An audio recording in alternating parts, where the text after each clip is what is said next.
But one element of comparison is easy. How dominant were you in your own time? How much did you accept? And that's something I like agree with, bro. You know what I'm saying? You can't really blame nobody for playing against somebody whack. You know what I'm saying?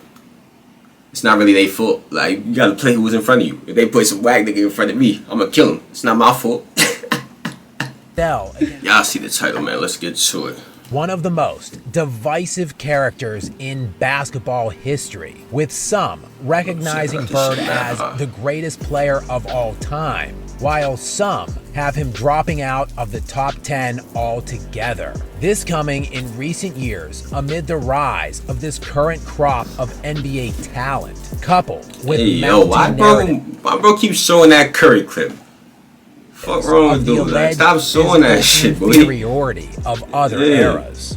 Oh, well, you know, he was being guarded by plumbers and firemen. And Larry Bird presents a major dilemma, which is on the rise as of late across the board in all of the major sports. How do you weigh different eras? How can you cross-compare different players who might have existed decades apart from one another, played against varying levels of competition, and in starkly contrasting league-wide environments? How can you factor in elongated time of play and peak performance extension amid technical advancements in nutrition, supplementation, training philosophies, and implementation? Fundamentally, the answer is complex.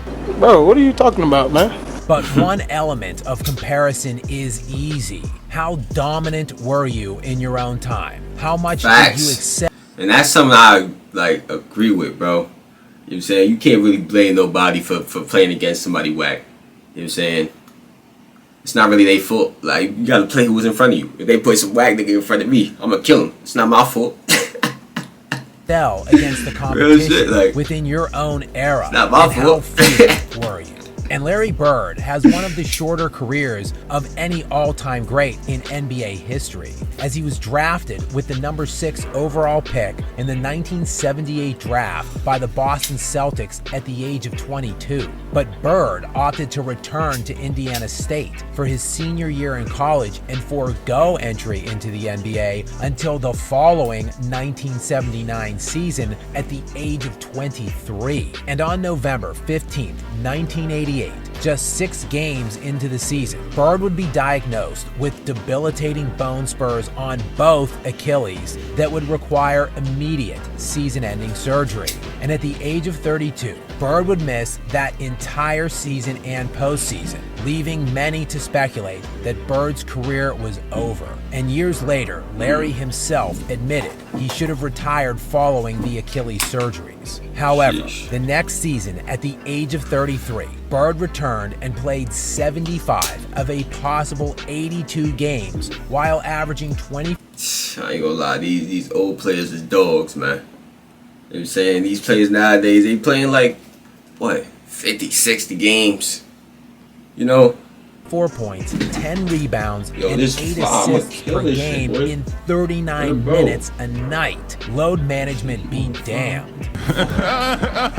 But the decline would set in sharply, and Bird's reluctance to miss games or sit out nights throughout his career, coupled with his intensely physical style of play, took its toll. In all, during his final 4 seasons, Bird missed 142 of a possible 328 games, and that was after missing only 27 total games over his first 9 years in the NBA, due to the sharp fall-off amid a body that quickly failed him. Larry Bird played a total of only 897 regular season games and 164 playoff games throughout his entire NBA career. Compare that to the self-proclaimed GOAT, who many believe has surpassed Larry Legend in recent years as the greatest small forward in NBA history.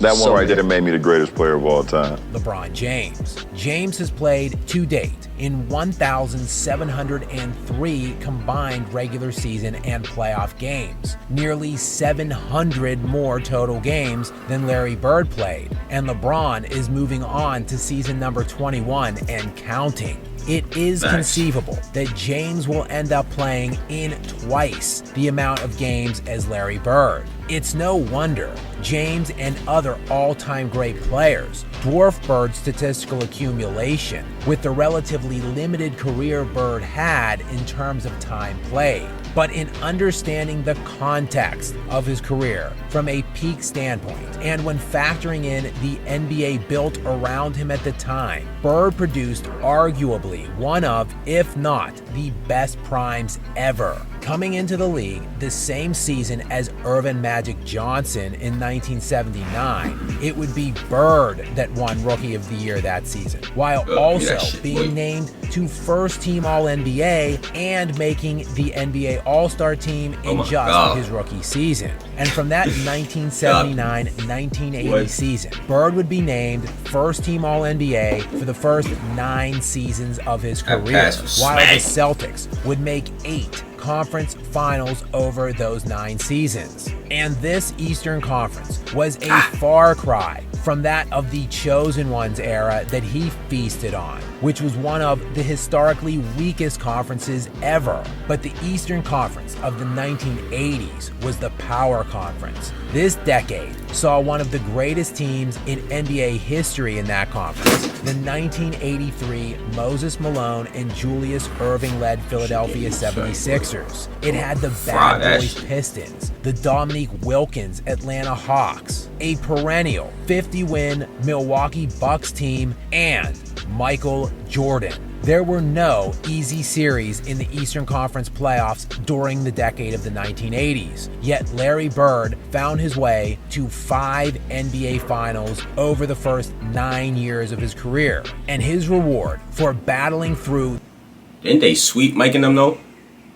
the gauntlet of those stacked Eastern Conference playoff fields was meeting one of the greatest teams ever assembled in the NBA Finals from the Western Conference. The Celtics and Larry Bird had the misfortune of running up against the LA Lakers in 3 NBA Finals, led by arguably 2 top 5 players ever, Magic Johnson and Kareem Abdul-Jabbar, a team that also had top 50 all-time player and perennial all-star James Worthy as a third option. Yeah, Bird lost to that team twice in the NBA Finals for his only 2 Finals losses. But he also beat that team in the NBA Finals for 1 of his 3 Finals wins. Oh, and also beat the Hakeem Olajuwon Rockets in another NBA Finals. The accumulated number of elite that young Hakeem Bird faced that gotta be throughout. That gotta be young Hakeem, right? Because Hakeem ended up winning in 94 and 95. I'm pretty sure he got Finals MVP, right?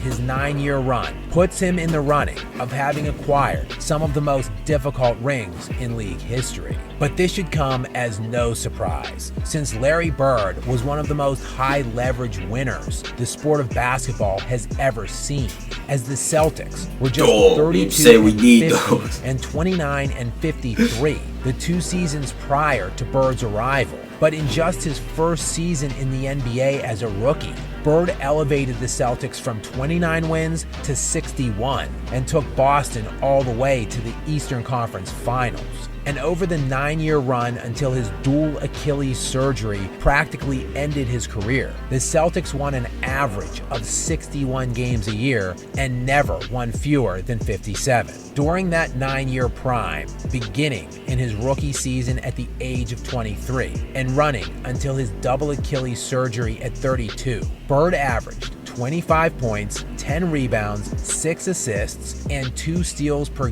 game, while shooting 50% from the field, 38% from the three-point line, and 88% from the free throw stripe. During that 9-season run, Bird finished top 5 in MVP all 9 seasons, with an absurd 4 second-place finishes during that time and 3 first-place finishes. His 4 runner-ups were to Moses Malone twice, Julius Erving, and Michael Jordan. His 3 league MVPs were won consecutively over the span of 1984 to 1986, and done in a league that had Magic Johnson, Kareem Abdul-Jabbar, Drop Moses on, Malone, boy. Julius Give me those. Irving, Dominique Wilkins, Charles Barkley, Hakeem Olajuwon, and Michael Jordan Yo, in the 1980s pass. This is era, a an dot. era defined by arguably the greatest collection of high-end historical NBA talent. The case that Larry Bird was the greatest player of them all during that decade is an easy one to make.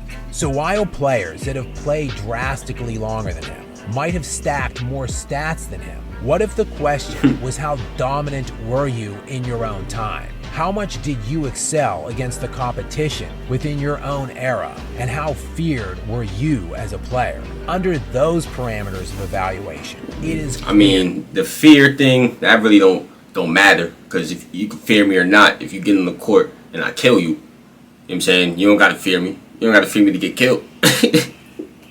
Real shit. The fear thing don't matter, but I understand what he's saying because Larry Bird was a very feared player on the court. Were you as a player? Under those parameters of evaluation, it is clear that Larry Bird still stands on an island with very few guys who have ever played in any era. That's a fact. That's in this one, y'all. Let me know if y'all enjoyed. Click on the last reaction. Turn on post notifications. And I'm out of here, man. Word.